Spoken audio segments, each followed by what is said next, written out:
Harry Styles and Zoë Kravitz take a big step in love. Picture this. It's a quiet evening in London, the kind where the city hums with secrets waiting to be told. And somewhere in that sprawl of cobblestone streets and hidden gardens, two of the most magnetic people in entertainment are writing a story that nobody saw coming. Harry Styles and Zoë Kravitz. Two names that alone could stop traffic. Together, they're rewriting the rulebook on modern romance. Because what they just did, what they just shared with the world, it changes everything. Let me take you back to where this all began. Not just their relationship, but their journeys. The roads they walked alone before their paths finally crossed under the spotlight's glow. Harry Styles wasn't always the global phenomenon we know today. There was a time when he was just a kid from Holmes Chapel, Cheshire. A boy with floppy curls and a dream too big for his small town. He worked in a bakery. Can you imagine that? Harry Styles, now worth hundreds of millions, once spent his days kneading dough and serving customers with a smile that would one day launch 1,000 magazine covers. Then came the X Factor in 2010. 16 years. Old, nervous, hopeful, and when he opened his mouth to sing, something shifted in the universe. Simon Cowell saw it. The world saw it. But here's the twist. Harry didn't make it as a solo artist. Not at first. Instead, he was grouped with 4 other boys who were equally talented, equally hungry. They called themselves One Direction, and just like that, the world exploded. From 2010 to 2016, One Direction became more than a band. They became a cultural phenomenon. Teenage girls screamed their names. Albums went platinum. Tours sold out in minutes. Harry was living a dream most people couldn't even imagine. But there was a cost. Fame at that level doesn't just change your life. It changes you. Harry struggled with identity. Who was he beyond the boy band? Beyond the screaming crowds? Beyond the carefully crafted image that management wanted him to project? He felt trapped in a bubble that was equal parts golden and suffocating. When One Direction went on hiatus in 2016, Harry didn't just take a break. He went searching for himself, for his sound, for his truth. His self-titled debut album dropped in 2017, and it wasn't pop. It wasn't what anyone expected. It was raw. It was real. It was rock infused with vulnerability. Songs like Sign of the Times showed the world that Harry Styles wasn't just a pretty face. He was an artist with depth, with pain, with stories to tell. Then came Fine Line in 2019, then Harry's House in 2022. Each album peeled back another layer. Each song revealed more of the man behind the myth. But here's what most people don't talk about. Behind all that success, behind the sold-out stadiums and Grammy wins, Harry was also navigating heartbreak. Public relationships that played out under the microscope. Romances with Taylor Swift, Kendall Jenner, Olivia Wilde. Each one dissected by millions. Each one ending with questions he never fully answered. Harry learned to guard his heart, to keep pieces of himself private, to smile through the scrutiny while protecting what mattered most. Now let's talk about Zoë Kravitz. Didn't choose fame. Fame chose her the moment she was born. Daughter of rock legend Lenny Kravitz and actress Lisa Bono. Granddaughter of television producer Cy Kravitz and actress Roxy Roker. So grew up in a world where creativity wasn't just encouraged. It was expected. It was in her DNA. But here's the thing about growing up in that kind of family. People assume everything comes easy. They assume doors just open because of your last name. They don't see the pressure. The weight of living up to legacies that were built before you even took your first breath. Zoë felt it. Every single day, she started acting young. Appeared in films like No Reservations in 2007, but it wasn't until X-Men first class in 2011, that people really started paying attention. Then came Mad Max, Fury Road in 2015, then Big Little Lies, where she held her own against Nicole Kidman and Reese Witherspoon, but so wanted more than just acting roles. She wanted to create, to tell stories from behind the camera, to prove she wasn't just riding on her family's coattails. So she wrote, she directed, she poured her soul into projects that meant something to her. In 2024, she made her directorial debut with Blink Twice, a psychological thriller that critics called bold, unflinching, and deeply personal. It was her statement to the world. I'm not just Lenny's daughter. I'm not just Lisa's daughter. I'm Zoe, and I have something to say. But while her career soared, her personal life was complicated. She married actor Carl Glusman in 2019, a beautiful ceremony at her father's home in Paris. It looked perfect from the outside, like a fairy tale. But fairy tales don't always have happy endings. By 2021, Zoe filed for divorce. The split was quiet, dignified. No public drama, no messy headlines. Just to people who realized they wanted different things, who grew in different directions. Divorce changes you, even when it's amicable, even when you know it's the right decision. There's grief in letting go of the life you thought you'd have. Zoe threw herself into work, into healing, into rediscovering who she was outside of being someone's wife. Then came Channing Tatum. Channing and Zoe met on the set of Blink Twice. He was her lead actor. She was his director. And somewhere between takes and late-night editing sessions, something sparked. Their relationship was different, more mature.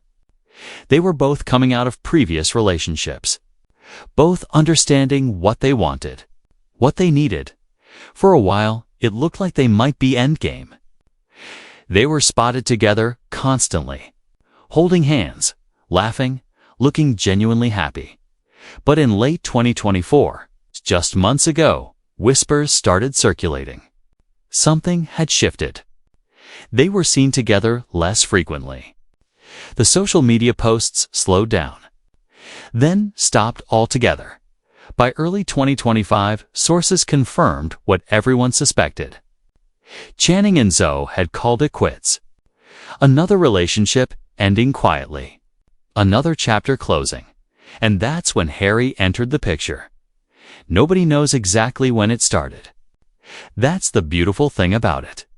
In a world where every celebrity move is documented and analyzed, Harry and Zoe managed to keep their connection private, sacred. Some say they met at a party in Los Angeles. Others claim it was in London. A few insiders whisper it was at a mutual friend's intimate dinner gathering. The details don't really matter. What matters is what happened next. At first, it was subtle. A coffee here, a dinner there.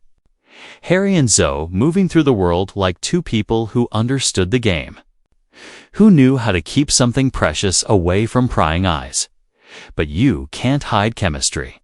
Not the kind that burns bright enough to light up a room. Friends noticed first. The way Harry talked about her. The way Zoe smiled when his name came up. There was something different about this. Something real. See, both Harry and Zoe had been through enough to know what they didn't want. They didn't want performative love. They didn't want relationships built for Instagram. They wanted depth, connection. Someone who understood the price of fame without being consumed by it. They found that in each other. Harry, who'd spent years being hyperanalyzed for every relationship, every song, lyric, every cryptic social media post, suddenly had someone who just got it. Someone who grew up in this world, who understood that fame is both a privilege and a prison. Zoe, who'd been through the heartbreak of divorce and the complexity of public relationships, found someone gentle, someone thoughtful, someone who led with kindness even when the world demanded otherwise. Then came the first, Public sighting. Paparazzi caught them in New York City. Walking through Soho. Harry's arm around Zoe's shoulders. Her leaning into him like it was the most natural thing in the world. They weren't hiding. But they weren't performing either. The internet exploded. Social media went into overdrive. Fans dissected every detail. What were they wearing? Where were they going? How long had this been happening? But Harry and Zoe didn't comment, didn't confirm, didn't deny. They just kept living. More sightings followed. London, Paris, Los Angeles. Each time, they looked more comfortable, more connected, more like two people genuinely falling for each other. Friends started talking, not to tabloids, but quietly, privately, letting it slip that this was different. That Harry seemed happier than he'd been in years. That Zoe was glowing in a way she hadn't since before her divorce. And then came the next step. The one that changed everything. Sources close to the couple revealed that Harry and Zoe recently took a major step in their relationship. They've started blending their inner circles, introducing each other to the people who matter most. Harry brought Zoe to a private dinner with his closest friends from home. The ones who knew him before the fame, before the stadiums, the ones who still call him by his childhood nickname and don't treat him like a superstar. Zoe brought Harry to her family home, to meet Lenny, to meet Lisa, to sit at the table with people whose approval actually means something. And here's why that matters. When you're famous, when you've been burned before, you guard your inner circle fiercely. You don't just bring anyone into that sacred space. You only introduce someone when you're serious. When you can see a future, Harry and Zoe are seeing that future. They're talking long-term. They're making plans that extend beyond next week or next month.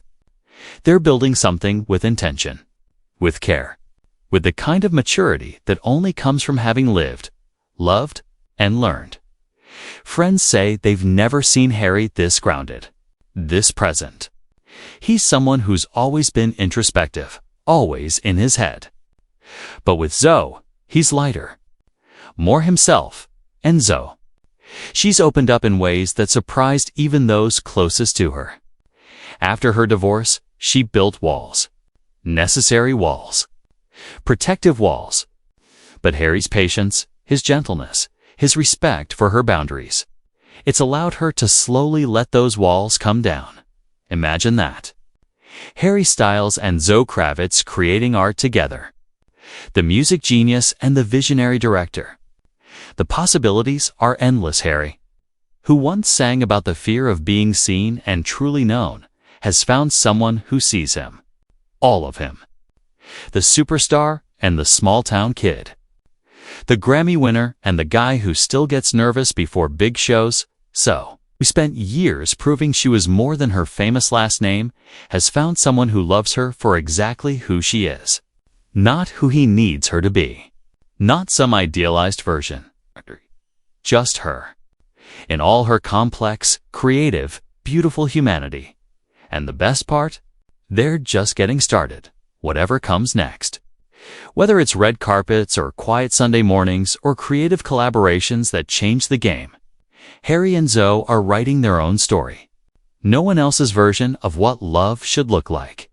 Not the internet's. Not the tabloids. Not even their friends.